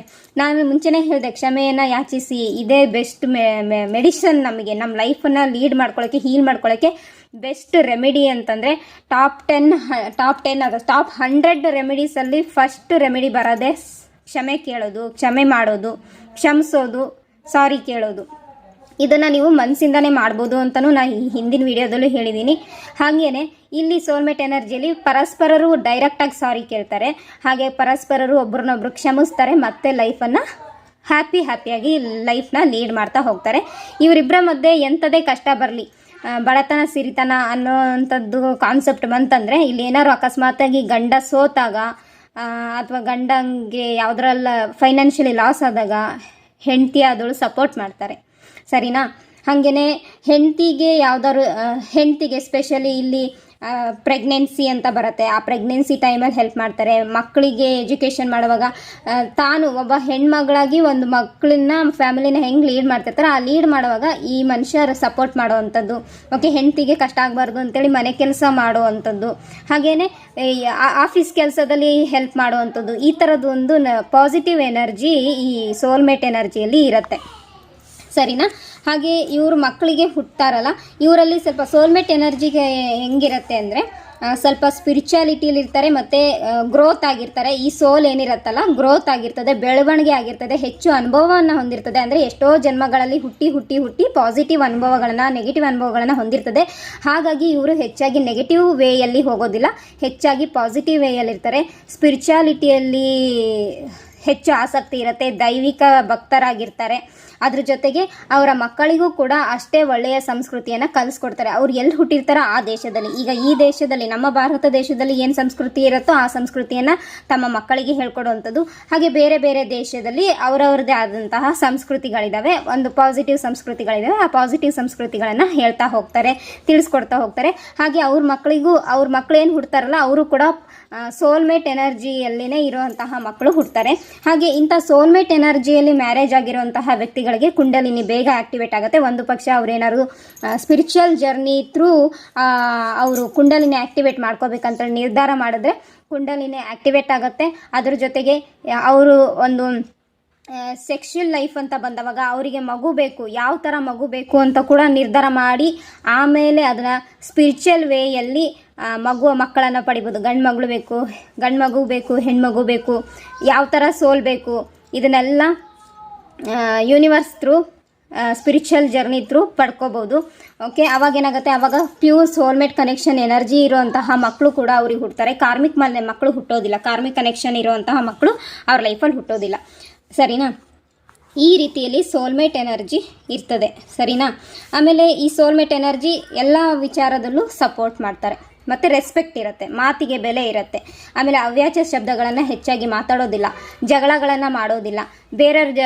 ಅವರು ಮನೆಯಲ್ಲೂ ಖುದ್ದು ಜಗಳ ಮಾಡೋದಿಲ್ಲ, ಮನೆಯಲ್ಲೂ ಒಂದು ಶಾಂತಿ ಇರುತ್ತೆ, ಅವರ ಮನಸ್ಸಲ್ಲೂ ಒಂದು ಶಾಂತಿ ಇರುತ್ತೆ. ಮತ್ತು ಬೇರೆಯವರಿಗೆ ಅವರು ಹೆಚ್ಚಾಗಿ ಶಾಂತಿಯಾಗಿ ಇರೋಕ್ಕೇ ಬಯಸ್ತಾರೆ. ಆಮೇಲೆ ಯೋಗ ಇತ್ಯಾದಿ ಇಂಥ ಒಂದು ಎನರ್ಜಿಯಲ್ಲಿ ಅವರು ಹೆಚ್ಚು ಕೆಲಸ ಮಾಡ್ತಾ ಇರ್ತಾರೆ. ಅದ್ರ ಜೊತೆಗೆ ಆಮೇಲೆ ಬೇರೆಯವ್ರ ಜೊತೆಗೆ ಜಗಳಕ್ಕೆ ಹೋಗೋದಿಲ್ಲ. ಆಮೇಲೆ ಜಾತಿ ಭೇದ ಭಾವ ಅನ್ನೋದಿರೋದಿಲ್ಲ, ರಿಲಿಜಿಯನ್ ಬೇರೆ ಬೇರೆ ಅನ್ನೋ ಭೇದ ಭಾವ ಇರೋದಿಲ್ಲ. ಮತ್ತು ಇವ್ರು ಖುದ್ದು ಆಲ್ಮೋಸ್ಟ್ ನೀವು ನೋಡಿರ್ಬೋದು, ಲವ್ ಮ್ಯಾರೇಜ್ ಆಗ್ತಾರೆ ಅಂತನೋ ಅಥವಾ ಅರೇಂಜ್ ಮ್ಯಾರೇಜ್ ಆಗ್ತಾರೆ ಅಂತನೋ ಜಾತಿಗಳನ್ನು ನೋಡೋದಿಲ್ಲ, ಮತಧರ್ಮಗಳನ್ನು ನೋಡೋದಿಲ್ಲ. ಅವ್ರು ಪ್ಯೂರ್ ಸೋಲ್ಮೇಟ್ ಆದವರು ಹೆಂಗಿದ್ರು ಸೇರ್ತಾರೆ. ಯಾವುದೇ ಬೇರೆ ಊರು, ಅನ್ಯ ಭಾಷೆಯರು ಅನ್ನೋದು ಯಾವುದನ್ನು ನೋಡದೆ ಮದುವೆ ಆಗ್ತಾರೆ. ಯಾಕಂದರೆ ಅವ್ರಿಗೆ ಅವರ ನಡುವೆ ಸೋಲ್ಮೇಟ್ ಕನೆಕ್ಷನ್ ಇರುತ್ತೆ ಅಲ್ವಾ? ನೀವು ಸಾಮಾನ್ಯ ನೋಡ್ಬೋದು, ಭಾರತೀಯ ವ್ಯಕ್ತಿ ಯಾವುದೋ NRI ಅಥವಾ ಹೊರಗಡೆ ದೇಶದಲ್ಲಿರುವಂತಹ ವ್ಯಕ್ತಿಯನ್ನು ಮದುವೆ ಆಗಿರ್ತಾರೆ, ಅಲ್ಲೇ ಜೀವನ ಮಾಡ್ಬೋದು. ಅಥವಾ ಅವರು ಭಾರತಕ್ಕೆ ಕರ್ಕೊಂಡ್ಬಂದು ಜೀವನ ಮಾಡ್ತಿರ್ತಾರೆ. ಅವರು ಕ್ರಿಶ್ಚಿಯನ್ ಆಗಿರ್ಬೋದು, ಮುಸ್ಲಿಮ್ ಆಗಿರ್ಬೋದು, ಇನ್ಯಾವುದೋ ಕೆಟಗರಿಯಲ್ಲಿ ಇರ್ಬೋದು. ಇವರು ಅಷ್ಟೇ, ಇವರು ಯಾವ್ದಾದ್ರು ಕೆಟಗರಿಯಲ್ಲಿ ಇರ್ಬೋದು. ಬಟ್ ಅವರಿಬ್ಬರ ನಡುವೆ ಒಂದು ಸೋಲ್ ಕನೆಕ್ಷನ್ ಇರುತ್ತೆ, ಸೋಲ್ಮೇಟ್ ಎನರ್ಜಿ ಇರುತ್ತೆ. ಅವ್ರ ಪಾಸ್ಟ್ ಲೈಫಿಂದನೇ ಯೂನಿವರ್ಸ್ ಹತ್ರ ಮ್ಯಾನಿಫೆಸ್ಟೇಷನ್ ಮಾಡಿರ್ತಾರೆ. ಎಲ್ಲ ಜನ್ಮದಲ್ಲೂ ಈ ವ್ಯಕ್ತಿ ಜೊತೆಗೇನೆ, ನನ್ನ ಸೋಲ್ಮೇಟ್ ಎನರ್ಜಿ ಜೊತೆಗೇನೆ ನಾನು ಜೀವನ ಮಾಡ್ಬೇಕಂತೇಳಿ ಯೂನಿವರ್ಸ್ ಹತ್ರ ಮ್ಯಾನಿಫೆಸ್ಟೇಷನ್ ಮಾಡಿರ್ತಾರೆ. ಇಬ್ಬರು ಸೇರ್ಕೊಂಡು, ಒಬ್ಬರು ಮಾತ್ರ ಅಲ್ಲ, ಇಬ್ಬರು ಬೇಡ್ಕೊಂಡಿದ್ದಾಗ ಮಾತ್ರ ಯೂನಿವರ್ಸ್ ಪದೇ ಪದೇ 7 ಜನ್ಮವನ್ನು ಕಂಟಿನ್ಯೂಸ್ ಆಗಿ ಗ್ಯಾಪ್ ಇಲ್ಲದೆ ಒಬ್ರಿಗೊಬ್ರು ವ್ಯಕ್ತಿಗಳು ಪುನರ್ಜನ್ಮ ತಾಳಿದಾಗ ಅವರಿಬ್ಬರ ನಡುವಿನ ಕನೆಕ್ಷನನ್ನು ಸ್ಟ್ರಾಂಗ್ ಮಾಡ್ತಾರೆ ಯೂನಿವರ್ಸ್. ದೇವರು ಅವರಿಬ್ಬರನ್ನ ಒಂದು ಮಾಡ್ತಾರೆ. ಹಾಗಾಗಿ ಇಲ್ಲಿ ತಂದೆ ತಾಯಿಗಳು ಯಾರಾದರೂ ಇದ್ದರೆ, ಅಥವಾ ನೀವು 16 ವಯಸ್ಸಿಂದ ಮೇಲ್ಪಟ್ಟು ಯುವತಿಯರು ಏನಾದರೂ ಇದನ್ನು ನೋಡ್ತಾ ಇದ್ರೆ, ಅಥವಾ ಮ್ಯಾರೇಜ್ಗೆ ಸಂಬಂಧಪಟ್ಟಂಗೆ ನಿಮ್ಮ ಮ್ಯಾರೇಜ್ ಏಜ್ ಆಗಿದೆ, ನೀವು ಮ್ಯಾರೇಜ್ ವಿಚಾರವಾಗಿ ಇಲ್ಲಿ ನೋಡ್ತಾ ಇದ್ದರೆ, ಇಲ್ಲಿ ತಂದೆ ತಾಯಿಗಳಾಗಿರ್ಬೋದು, ನೀವು ಹೆಚ್ಚಾಗಿ ಜಾತಿ ವಿಚಾರಕ್ಕೆ ಮ್ಯಾರೇಜ್ ಆಗೋದು ಸಾಮಾನ್ಯ ಇದನ್ನು ನೋಡ್ತಿರ್ತೀರಲ್ವ, ಜಾತಿ ನೋಡಿ ಮ್ಯಾರೇಜ್ ಆಗೋದು, ಕುಲ ಗೋತ್ರ ನೋಡಿ ಮ್ಯಾರೇಜ್ ಆಗೋದು, ಜಾತಕ ನೋಡಿ ಮ್ಯಾರೇಜ್ ಆಗೋದು, ಇದೆಲ್ಲ ಏನಿದೆ ಇದು ಒಂದು ಲೆಕ್ಕಕ್ಕೆ ನನ್ನ ಪ್ರಕಾರ ಇದು ಕಾರ್ಮಿಕ್ ಸೋಲ್ಮೇಟ್ ಕನೆಕ್ಷನಲ್ಲಿ ತುಂಬ ಬರುತ್ತೆ. ಯಾಕಂದರೆ ಎಷ್ಟೊಂದು ಜನ ಜಾತಕ ನೋಡಿದಿರೋರ ಸಂಸಾರ ಸರಿ ಇಲ್ಲ, ಡಿವೋರ್ಸ್ ಆಗಿದೆ, ಇಲ್ಲ ಗಂಡ ಹೆಂಡತಿ ಬೇರೆ ಬೇರೆ ಇರ್ತಾರೆ, ಮಕ್ಕಳಾಗಿರ್ತಾರೆ, ನೀನಾರು ನೋಡ್ಕೊ ನಾನಾರು ನೋಡ್ಕೊ ಅಂತೇಳಿ ಬಿಟ್ಟು ಹೋಗಿರ್ತಾರೆ. ನೆಗೆಟಿವ್ ಸಂಸಾರದಲ್ಲಿ, ನೆಗೆಟಿವ್ ಕಾರ್ಡಲ್ಲಿ ಜೀವನವನ್ನು ಸಾಗಿಸ್ತಾ ಇರ್ತಾರೆ. ಅದೇ ನೀವು ಕೆಲವರನ್ನ ನೋಡಿರ್ಬೋದು, ಜಾತಕನೂ ನೋಡಿರೋದಿಲ್ಲ, ಅವ್ರ ಜಾತಿ ಬಗ್ಗೆ ಚಿಂತೆ ಮಾಡೋದಿಲ್ಲ, ನೀನು ನನಗೆ ನಾನು ನಿನಗೆ ಅಂತ ಹೇಳಿಬಿಟ್ಟು ಜೀವನ ಮಾಡುವಂಥ ಎಷ್ಟೋ ಸಂಸಾರಗಳು ಈ ಭೂಮಿ ಮೇಲೆ ಉಳಿದಿದ್ದಾವೆ ಆಯಿತಾ. ಅದರ ಅರ್ಥ ಏನಪ್ಪ ಅಂದರೆ ಅದು ಸೋಲ್ ಕನೆಕ್ಷನು. ನಾನು ಹೇಳೋದಿಷ್ಟೇ, ಇಲ್ಲಿ ಜಾತಕ ಒಂದು ಹೊಂದಾಣಿಕೆ ಆಗುತ್ತೋ ಇಲ್ಲೋ ಗೊತ್ತಿಲ್ಲ. ನೀವು ಜಾತಕ ಹೊಂದಾಣಿಕೆ ಆಗಿದ ತಕ್ಷಣ ನೀವಿಬ್ಬರು ಹೊಂದಾಣ್ಕೊಂಡಿರ್ತೀರಾ ಅನ್ನೋದು ಮುಖ್ಯ ಅಲ್ಲ. ಇಲ್ಲಿ ನಿಮ್ಮ ಮನಸ್ಥಿತಿಗಳು ಒಂದಾಗಿರಬೇಕು, ನಿಮ್ಮ ಭಾವಗಳು ಒಂದಾಗಿರಬೇಕು, ನಿಮ್ಮ ಆತ್ಮ ಒಂದಾಗಿರಬೇಕು. ಅಂದರೆ ನಿಮ್ಮ ಒಂದು ಸೋಲ್ ಪರ್ಪಸ್, ನಿಮ್ಮ ಪಾರ್ಟ್ನರ್ ಸೋಲ್ ಪರ್ಪಸ್ ಒಂದೇ ಇದ್ದಾಗ ಒಂದೇ ವೇಯಲ್ಲಿ ಪಾಸಿಟಿವ್ ಆಗಿ ಸಾಗೋಕ್ಕೆ ಸಾಧ್ಯ. ಅದಕ್ಕೆ ಉದಾಹರಣೆ ಹೇಳೋದಾದರೆ ಸದ್ಗುರು. ಓಕೆ, ಸದ್ಗುರು ಮತ್ತು ಸದ್ಗುರುದು ವೈಫ್, ಅವ್ರ ವೈಫ್ ಹೆಸರು ಗೊತ್ತಿಲ್ಲ ನನಗೆ, ಮರ್ತೋಗಿದೆ. ಸದ್ಗುರು ಮತ್ತು ಸದ್ಗುರು ವೈಫ್ ಇಬ್ಬರು ಸ್ಪಿರಿಚುವಲ್ ಜರ್ನಿಯಲ್ಲಿ ಮುಂದೆ ಸಾಗ್ದವ್ರು ಅವರು ಅಲ್ವಾ. ನೀವೇನಾದ್ರು ಯೂಟ್ಯೂಬ್ ಚಾನಲ್ ನೋಡಿದರೆ ಅಥವಾ ಸದ್ಗುರು ಜೊತೆಗೆ ಡೈರೆಕ್ಟಾಗಿ ಕನೆಕ್ಟಲ್ಲಿದ್ದರೆ, ಸೊ ಅವರಿಬ್ಬರು ನೋಡಿ, ಅವರಿಬ್ಬರು ಸ್ಪಿರಿಚುವಲ್ ಜರ್ನಿ ನಾರ್ಮಲ್ ಲೈಫಲ್ಲೂ ಅವ್ರನ್ನ ಲೀಡ್ ಮಾಡಿದ್ದಾರೆ. ಅವ್ರಿಗೊಬ್ಬಳು ಮಗಳು ಹುಟ್ಟಿದ್ದಾರೆ, ಹೌದಾ. ಅದರ ಅರ್ಥ ಏನು, ಅವರಿಬ್ಬರು ಒಬ್ರಿಗೊಬ್ರು ಮಾನಸಿಕವಾಗಿ, ದೈಹಿಕವಾಗಿ, ಭಾವನಾತ್ಮಕವಾಗಿ, ಆತ್ಮಿಕವಾಗಿ ಈ 4 ಸ್ತರದಲ್ಲೂ ಒಂದಾಗಿದ್ದರು ಅಲ್ವಾ. ಆ 4 ಸ್ತರದಲ್ಲೂ ಅವರಿಬ್ಬರು ಒಟ್ಟಿಗೆ ಬೆಳೀತಾ ಹೋದರು ಅಲ್ವಾ. ಒಟ್ಟಿಗೆ ಬೆಳೀತಾ ಹೋದ್ರು. ಅವ್ರು ಏನು ಜೀವನ ಮಾಡ್ತಾ ಇದ್ದಾರೆ, ಒಟ್ಟಿಗೆ ಜೀವಿಸ್ತಾ ಇದ್ರು, ಒಟ್ಟಿಗೆ ಬೆಳೀತಾ ಇದ್ರು, ಮತ್ತು ಬೇರೆಯವರನ್ನು ಬೆಳೆಸೋಕ್ಕೆ ಅವರು ಇನ್ಸ್ಪಿರೇಷನ್ ಆಗಿದ್ದಾರೆ, ಮತ್ತು ಅವರು ಬೇರೆಯವರನ್ನು ಬೆಳೆಸ್ತಾ ಇದ್ದಾರೆ ಅಲ್ವಾ. ನಮ್ಮ ಭೂಮಿ ತಾಯಿಗೆ ಒಂದು ಮಣ್ಣಿನ ಸೇವೆಯನ್ನು ಮಾಡ್ತಾ ಇದ್ದಾರೆ, ಸೇವ್ ಸಾಯಿಲ್ ಅಂತೇಳಿ ಸೇವೆ ಮಾಡ್ತಾ ಇದ್ದಾರೆ, ಜನರಿಗೆ ಅವೇರ್ ಮಾಡ್ತಾ ಇದ್ದಾರೆ, ಜನರಿಗೆ ಎನ್ಲೈಟ್ಮೆಂಟ್ ಮಾಡ್ತಾ ಇದ್ದಾರೆ. ಅಂದರೆ ಅವ್ರ ಖುದ್ದು ಎನ್ಲೈಟ್ಮೆಂಟ್ ಆಗಿಬಿಟ್ಟು ಜನರನ್ನು ಎನ್ಲೈಟ್ಮೆಂಟ್ ಅಂದರೆ ಬೆಳಕಿನ ದರ್ಶನ ಅವ್ರಿಗಾಗಿದೆ. ಬೆಳಕಿನ ದರ್ಶನ ಆಗಿದ್ಮೇಲೆ ಅವ್ರು ಖುದ್ದು ಬೇರೆಯವರಿಗೂ ಬೆಳಕಿನ ದರ್ಶನ ಮಾಡೋಕ್ಕೆ ಸಹಾಯ ಮಾಡ್ತಾ ಇದ್ದಾರೆ ಅಲ್ವಾ. ಅದು ಒಂದು ಪ್ಯೂರ್ ಸೋಲ್ಮೇಟ್ ಕನೆಕ್ಷನ್ ಅಂತ ಹೇಳ್ಬೋದು, ಸರಿನಾ. ಆಮೇಲೆ ಇಲ್ಲಿ ಮೇಯ್ನ್ ಮನೆ. ಓಕೆ, ಮನೆಯಲ್ಲಿ ತಂದೆ ತಾಯಿಗಳನ್ನ ನೋಡಿ ಮಕ್ಕಳು ಕಳೀತಾರೆ ಅಂತ ಈ ಹಿಂದಿನ ವಿಡಿಯೋದಲ್ಲೂ ಹೇಳಿದೆ. ಸೊ ನೀವು ನಿಮ್ಮ ಮನೆಯಲ್ಲಿ ನೋಡಿ, ನೀವು ಬೇಕಾದ್ರೆ ಕಾರ್ಮಿಕ್ ಸೋಲ್ಮೇಟಿಂದ ಸೋಲ್ಮೇಟ್ ಕನೆಕ್ಷನ್ ಎನರ್ಜಿಗೆ ಶಿಫ್ಟ್ ಆಗ್ಬೋದು, ಸರಿನಾ. ಕಾರ್ಮಿಕ್ ಸೋಲ್ಮೇಟ್ ಕನೆಕ್ಷನಲ್ಲಿದ್ದರೆ ಯಾವುದೇ ಸಂಬಂಧ ಆಗಿರಲಿ, ಓಕೆ, ತಂದೆ ತಾಯಿ, ಸಿಬ್ಲಿಂಗ್ಸ್, ಅಣ್ಣ ತಮ್ಮ, ಅಕ್ಕ ತಂಗಿ ಆಗಿರಲಿ, ಫ್ರೆಂಡ್ಸ್ ಆಗಿರಲಿ, ಗಂಡ ಹೆಂಡತಿ ಆಗಿರಲಿ, ನೀವು ನಿಮ್ಮ ಕಾರ್ಮಿಕ್ ಸೋಲ್ಮೇಟ್ ಕನೆಕ್ಷನಲ್ಲಿದ್ದರೆ ಅದನ್ನು ಕಾರ್ಡ್ ಕಟ್ಟಿಂಗ್ ಅಂದರೆ ಆ ಒಂದು ನಕಾರಾತ್ಮಕ ದಾರ ಒಬ್ರಿಗೊಬ್ರು ಸೇರಿರುತ್ತಲ್ಲ ಅದನ್ನು ಕಟ್ ಮಾಡ್ಕೊಳ್ಳೋದ್ರ ಮೂಲಕ ಆ ಎನರ್ಜಿಯಿಂದ ಕಟ್ ಮಾಡಿಕೊಂಡು ನೀವು ಕಾರ್ಮಿಕ್ ಸೋಲ್ಮೇಟ್ ಎನರ್ಜೀಸಿಂದ ಸೋಲ್ಮೇಟ್ ಎನರ್ಜಿ ಜರ್ನಿಗೆ ಸ್ಟಾರ್ಟ್ ಮಾಡ್ಬೋದು. ಯಾಕಂದರೆ ಅದು ನಿಮಗೆ ಯೂನಿವರ್ಸ್ ಕೊಟ್ಟಿರೋ ಆಶೀರ್ವಾದ. ಆ ಒಂದು ಗಿಫ್ಟನ್ನು ಯೂಸ್ ಮಾಡ್ಕೋಬೇಕು ಅಂತ ಅರ್ಥ. ನೀವು ಹೇಳ್ಬೋದು, ನಾನು ಕಾರ್ಮಿಕ್ ಸೋಲ್ಮೇಟ್ ಕನೆಕ್ಷನಲ್ಲಿ ಇದ್ದೀನಿ, ಈ ಎನರ್ಜಿಯಿಂದ ಕಟ್ ಮಾಡಿಬಿಟ್ಟು ನನ್ನ ಸೋಲ್ಮೇಟ್ ಕನೆಕ್ಷನಿಗೆ ಬರ್ರಿ ಅಂತ. ಅಂದರೆ ಅದರರ್ಥ ನೀವು ನಿಮ್ಮ ಆತ್ಮವನ್ನು ಶುದ್ಧೀಕರಿಸ್ಕೋಬೇಕು, ನಿಮ್ಮ ಚಕ್ರಾಸ್ಗಳನ್ನು ಶುದ್ಧೀಕರಿಸ್ಕೋಬೇಕು, ನಿಮ್ಮ ಮನಸ್ಸನ್ನು ಶುದ್ಧೀಕರಿಸ್ಕೋಬೇಕು, ನಿಮ್ಮ ಭಾವವನ್ನು ಶುದ್ಧೀಕರಿಸ್ಕೋಬೇಕು. ನೀವು ವಿಚಾರ ಮಾಡುವಂತಹ ವಿಚಾರದಲ್ಲಿ ನೆಗೆಟಿವ್ ವಿಚಾರ ಇದ್ದರೆ ಅದನ್ನು ಶುದ್ಧೀಕರಿಸ್ಕೋಬೇಕು, ರಿಲೀಸ್ ಮಾಡಬೇಕು. ಪಾಸಿಟಿವಿಟಿನ ನಿಮ್ಮ ಮೈಂಡಲ್ಲಿ ಚಾರ್ಜ್ ಮಾಡ್ಕೋಬೇಕು, ಪಾಸಿಟಿವ್ ಆಗಿ ಮಾತಾಡಬೇಕು, ಪಾಸಿಟಿವ್ ಆಗಿ ಜೀವಿಸ್ಬೇಕು, ಚೇಂಜಸ್ ಮಾಡ್ಕೋಬೇಕು ಲೈಫಲ್ಲಿ. ಓಕೆ, ಚೇಂಜು ತುಂಬ ಇಂಪಾರ್ಟೆಂಟ್. ಸೈಕಾಲಜಿ ಪ್ರಕಾರನೂ ಕೂಡ ಮನುಷ್ಯ ಯಾವಾಗ ಚೇಂಜ್ ಬಯಸ್ತಾನೋ ಅವ್ನ ಲೈಫಲ್ಲಿ ಚೇಂಜ್ ಆಗುತ್ತೆ.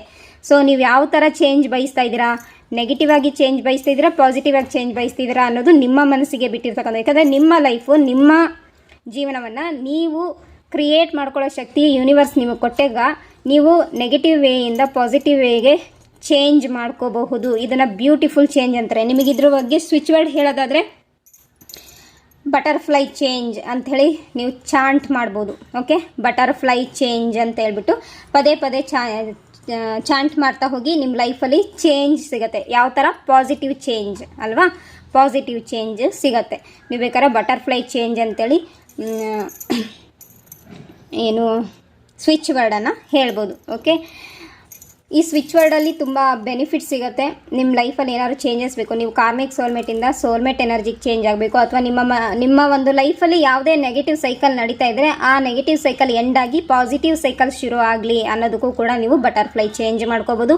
ನಿಮ್ಮ ಮನಸ್ಸು ಪಾಸಿಟಿವ್ ಆಗೋಕ್ಕೂ ಬಟರ್ಫ್ಲೈ ಚೇಂಜ್ ಅಂತೇಳಿ ಹೇಳಿ ಚಾಂಟ್ ಮಾಡ್ಬೋದು. ನಿಮ್ಮ ಭಾವವನ್ನು ಚೇಂಜ್ ಮಾಡ್ಕೊಳ್ಬೋದು. ನೋಡಿ, ನೀವು ಚೇಂಜ್ ಆಗಿದ ತಕ್ಷಣ ನಿಮ್ಮನ್ನು ನಿಮ್ಮ ಸುತ್ತಮುತ್ತ ಅಥವಾ ನಿಮ್ಮ ಫ್ಯಾಮಿಲಿ ಮೆಂಬರ್ಸ್ ಗಮನಿಸ್ತಾರೆ. ನಿಮ್ಮ ಫ್ಯಾಮಿಲಿ ಮೆಂಬರ್ಸ್ ಗಮನಿಸಿದಾಗ ನೀವು ಅಲ್ಲಿ ಡೌನ್ ಆಗಬಾರ್ದು. ನಾನೇನೋ ವಿಚಿತ್ರವಾಗಿ ಆಡ್ತಿದ್ದೀನಿ ಅಂತ ಅವ್ರು ಹೇಳ್ತಿದ್ದಾರೆ ಅಂತಂದವಾಗ ಆ ವಿಚಿತ್ರತೆ ನಿಮಗೆ ಪಾಸಿಟಿವಿಟಿನ ತಂದುಕೊಡತ್ತೆ. ಹಾಗೆ ಬೇರೆಯವ್ರು ಏನು ಹೇಳ್ತಾರೆ ಅದ್ರ ಬಗ್ಗೆ ತಲೆ ಕೆಡಿಸ್ಕೊಬೇಡಿ. ನಿಮ್ಮ ಫ್ಯಾಮಿಲಿ ಮೆಂಬರ್ಸ್ ಏನು ಹೇಳ್ತಾರೆ ತಲೆ ಕೆಡಿಸ್ಕೊಬೇಡಿ. ನೀವು ಚೇಂಜ್ ಬಯಸಿದ್ದೇ ಆಗಿದ್ದಲ್ಲಿ ಚೇಂಜ್ ಆಗಿ ನಿಮ್ಮ ವರ್ತನೆಯನ್ನು ಚೇಂಜ್ ಮಾಡ್ಕೊಳ್ಳಿ, ನಿಮ್ಮ ಮಾತಿನ ಶೈಲಿಯನ್ನು ಚೇಂಜ್ ಮಾಡ್ಕೊಳ್ಳಿ, ನಿಮ್ಮ ಮೈಂಡ್ ಸೆಟ್ಟನ್ನು ಚೇಂಜ್ ಮಾಡ್ಕೊಳ್ಳಿ, ನಿಮ್ಮ ಭಾವನೆಯನ್ನು ಚೇಂಜ್ ಮಾಡ್ಕೊಳ್ಳಿ. ನಿಮ್ಮ ಒಂದು ಸೋಲನ್ನು ಪ್ಯೂರ್ ಸೋಲಾಗಿ ಚೇಂಜ್ ಮಾಡ್ಕೊಳ್ಳೋಕ್ಕೆ ಅವಕಾಶ ಯೂನಿವರ್ಸ್ ಎಲ್ರಿಗೂ ಕೊಡ್ತಾರೆ. ಆ ಅವಕಾಶವನ್ನು ನೀವು ಯೂಸ್ ಮಾಡಿಕೊಂಡು ನಿಮ್ಮನ್ನು ನೀವು ಚೇಂಜ್ ಮಾಡ್ಕೋಬೋದು. ಇಲ್ಲಿ ನಮ್ಮ ಬಾಡಿಗೆ ಆಹಾರ, ನೀರು, ಇದ್ರ ಮೂಲಕ ಶಕ್ತಿ ಸಿಗುತ್ತೆ ಅಲ್ವಾ, ಎನರ್ಜಿ ಸಿಗುತ್ತೆ. ಹಾಗೆ ಇಲ್ಲಿ ಸೋಲ್ಗೆ ಎನರ್ಜಿ ಸಿಗಬೇಕು ಅಂದರೆ ಸೋಲ್ ಶುದ್ಧ ಆಗಬೇಕಂದ್ರೆ, ಆತ್ಮ ಶುದ್ಧ ಆಗಬೇಕಣ್ಣ, ಆತ್ಮದ ಶುದ್ಧೀಕರಣ ಆಗಬೇಕಂದ್ರೆ ನೀವು ಮೆಡಿಟೇಷನ್ ಮಾಡಬೇಕಾಗತ್ತೆ. ನೀವು ಹೀಲಿಂಗ್ ಮಾಡಲಿಟೀಸ್ನ ಕಲಿತು ಮೆಡಿಟೇಷನ್ ಮಾಡಿದ್ರೂ ಒಳ್ಳೆಯದು. ಅದು ಯಾವುದು ಕಲ್ತಿಲ್ಲ ಅಂದರೂ ಪರವಾಗಿಲ್ಲ, ಸ್ವಲ್ಪ ಲೇಟ್ ಆಗುತ್ತೆ, ಬೇಗ ಯೂನಿವರ್ಸ್ ಜೊತೆಗೆ ಕನೆಕ್ಟ್ ಆಗೋದು ಲೇಟ್ ಆಗುತ್ತೆ ಅನ್ನೋದು ಬಿಟ್ಟರೆ ನೀವು ನಾರ್ಮಲಿ ಮೆಡಿಟೇಷನನ್ನು ಸ್ಟಾರ್ಟ್ ಮಾಡಿ. ಅರ್ಲಿ ಮಾರ್ನಿಂಗ್ ಮಾಡಿ, ಮಧ್ಯಾಹ್ನ ಮಾಡಿ, ಟೈಮೇ ಇಲ್ಲ, ನಿಮಗೆ ಯಾವಾಗ ಟೈಮ್ ಸಿಗುತ್ತೋ ಆವಾಗ ಮಾಡಿ. ಖಂಡಿತವಾಗ್ಲೂ ನಿಮಗೆ ರಿಸಲ್ಟ್ ಸಿಗುತ್ತೆ, ನಿಮ್ಮ ಲೈಫಲ್ಲಿ ಚೇಂಜಸ್ ಬರುತ್ತೆ. ಅದಾದಮೇಲೆ ಸ್ಪಿರಿಚುವಲ್ ಜರ್ನಿ ಸ್ಟಾರ್ಟ್ ಆಗುತ್ತೆ. ನೀವು ಬೇಗ ಯೂನಿವರ್ಸ್ ಜೊತೆಗೆ ಕನೆಕ್ಟ್ ಆಗಬೇಕಂದ್ರೆ ರೇಖಿ ಕಲಿಬೋದು, ಏಂಜಲ್ ಥೆರಪಿ ಕಲಿಬೋದು. ಬೆಸ್ಟ್ ಈಸ್ ರೇಖಿಯಿಂದ ಸ್ಟಾರ್ಟ್ ಮಾಡಿ ನಿಮ್ಮ ಜರ್ನಿನ. ಯಾಕಂದರೆ ರೇಖೆಯಿಂದ ನಿಮ್ಮ ಜರ್ನಿನ ಸ್ಟಾರ್ಟ್ ಮಾಡಿದಾಗ ಏನಾಗುತ್ತೆ, ಗುರುಗಳ ಮೂಲಕ ನಿಮ್ಮ ಔರ ಶುದ್ಧಿ ಆಗುತ್ತೆ, ಚಕ್ರ ಶುದ್ಧಿ ಆಗುತ್ತೆ, ಸೋಲ್ದು ಶುದ್ಧೀಕರಣ ಜೊತೆಗೆ ನಿಮಗೆ ಎನರ್ಜಿ ಆಕ್ಟಿವೇಟ್ ಮಾಡ್ತಾರೆ, ಕುಂಡಲಿನಿ ಜಾಗೃತಿ ಮಾಡೋಕ್ಕೆ ಎನರ್ಜಿ ಚಾರ್ಜ್ ಮಾಡ್ತಾರೆ. ಆವಾಗ ಏನಾಗುತ್ತೆ, ಯೂನಿವರ್ಸ್ ಜೊತೆಗೆ ನೀವು ಬೇಗ ಅಲೈನ್ ಆಗ್ತೀರಾ. ಆ ಥ್ರೂ ನೀವು ಈ ಮೆಡಿಟೇಷನ್ ಮಾಡಿದಾಗ ಅಥವಾ ನೀವೇನೇ ಒಂದು ಪ್ರಶ್ನೆಯನ್ನು ಯೂನಿವರ್ಸಿಗೆ ಮೆಡಿಟೇಷನ್ ಥ್ರೂ ಕೇಳಿದಾಗ ಯೂನಿವರ್ಸ್ ಮೆಡಿಟೇಷನ್ ಥ್ರೂನೇ ನಿಮಗೆ ಆನ್ಸರನ್ನು ಕೊಡ್ತಾ ಹೋಗ್ತಾರೆ, ಮತ್ತು ನಾನಾ ವಿಧಾನಗಳಲ್ಲಿ ಕೊಡ್ತಾರೆ. ಹಾಗೆ ಇಲ್ಲಿ ಯಾರಾದರೂ ಮ್ಯಾರೇಜ್ ಆಗಿಲ್ಲ, ಮ್ಯಾರೇಜ್ ಆಗಬೇಕು ಅಂತ ಇದ್ದರೆ, ಅಥವಾ ನೀವು ಕಮಿಟ್ಮೆಂಟಲ್ಲಿದ್ದೀರಾ ಅಂದರೆ ಮ್ಯಾರೇಜ್ ಆಗಬೇಕು ಅಂತ ಹೇಳಿಬಿಟ್ಟು ಲವ್ ರಿಲೇಷನ್ಶಿಪ್ಪಲ್ಲಿ ಇದ್ದೀರಾ ಅಂದ್ಕೊಳ್ಳಿ. ಸೊ ನೀವೆಲ್ಲ ಟ್ಯಾರೋ ಸೆಷನನ್ನು ತಗೊಳ್ಳಿ. ನಿಮ್ಮ ಜೊತೆಗಿರೋ partner soulmate connection, karmic soulmate connection ಅಂತ ತಿಳ್ಕೊಂಬಿಟ್ಟು ಆಮೇಲೆ ಮ್ಯಾರೇಜ್ ಆಗಿ. ಇಲ್ಲದಿದ್ದರೆ ಕಾರ್ಮಿಕ್ ಸೋಲ್ಮೇಟ್ ಆದರೆ ತುಂಬ ಸಫರ್ ಪಡ್ತೀರಾ, ಸರಿನಾ? ನಮ್ಮ ಲೈಫಲ್ಲಿ ಅಥವಾ ನಿಮ್ಮ ಲೈಫಲ್ಲಿ ಕಾರ್ಮಿಕ್ ಎನರ್ಜಿ ಬೇಗ ಅಟ್ರ್ಯಾಕ್ಟ್ ಆಗುತ್ತೆ, ಅಯಸ್ಕಾಂತದ ಥರ ಬೇಗ ಅಟ್ರ್ಯಾಕ್ಟ್ ಆಗುತ್ತೆ, ಸರಿನಾ? ಸೋಲ್ಮೇಟ್ ಎನರ್ಜಿ ತುಂಬ ಲೇಟಾಗಿ ಅಟ್ರಾಕ್ಟ್ ಆಗುತ್ತೆ, ಬಟ್ ಒಮ್ಮೆ ಅಟ್ರಾಕ್ಟ್ ಆಗಿದ್ರೆ ಅದು ಬಿಡಿಸೋಗಲ್ಲ. ಆದರೆ ಕಾರ್ಮಿಕ್ ಎನರ್ಜಿಯಲ್ಲಿ ಡಿವೋರ್ಸ್ ಆಗೋ ಸಾಧ್ಯತೆಯೂ ಇರುತ್ತೆ, ಗಂಡ ಹೆಂಡತಿ ಬೇರೆ ಬೇರೆ ಆಗೋ ಸಾಧ್ಯತೆಯೂ ಇರುತ್ತೆ,